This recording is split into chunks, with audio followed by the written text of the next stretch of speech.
భారత వాతావరణ శాఖ ముందుగా చెప్పినట్టే హీట్ మంత్ కొనసాగుతుంది. ఏప్రిల్ నెలలో గరిష్ట ఉష్ణోగ్రతలు నమోదవుతాయని ముందుగానే చెప్పినట్టు ఈరోజు చూసుకుంటే వాతావరణంలో భిన్న పరిస్థితి ఉంది.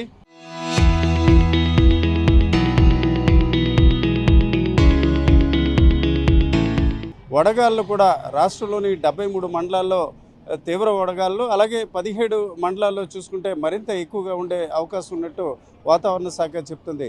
ప్రధానంగా చూసుకుంటే చాలా ప్రాంతాల్లో సాధారణం కంటే 2 నుంచి 4 డిగ్రీల సెల్సియస్ ఉష్ణోగ్రత అధికంగా నమోదయ్యే అవకాశం ఉంది.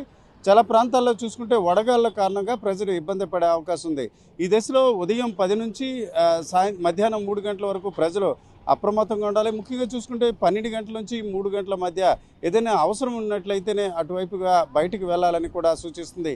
ఈరోజు శని ఆదివారాల్లో చూసుకుంటే గరిష్ట ఉష్ణోగ్రతలు నమోదయ్యే అవకాశం ఉంది. ఈ దిశలో చూసుకుంటే శ్రీకాకుళం, అలాగే విజయనగరంతో పాటు అల్లూరు జిల్లాలతో, అలాగే అనకాపల్లి, పార్వతీపురం, మన్యం జిల్లాలోని చాలా ప్రాంతాల్లో కూడా గరిష్ట ఉష్ణోగ్రతలు నిన్న నమోదైన పరిస్థితుంది.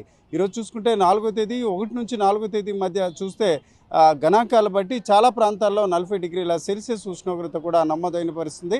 కేవలం రాయలసీమ జిల్లాలు మాత్రమే కాకుండా కోస్తా జిల్లాలోని చాలా ప్రాంతాల్లో కూడా ఈరోజు రేపు వడగాళ్ళతో కూడిన ఉష్ణోగ్రతలు ఉంటాయి. అలాగే కొన్ని ప్రాంతాల్లో చూసుకుంటే తీవ్ర వడగాళ్ళు కూడా వీచే అవకాశం ఉంటుందని వాతావరణ శాఖ చెప్తుంది. ఈ దిశలో చూసుకుంటే శనివారం 73 మండలాలని అలర్ట్ చేసింది. ఆయా ప్రాంతాల్లో తీవ్ర వడగాళ్ళు ఉంటాయి కాబట్టి ప్రజలు కొంత అప్రమత్తంగా ఉండాలని కూడా వాతావరణ శాఖ సూచిస్తుంది.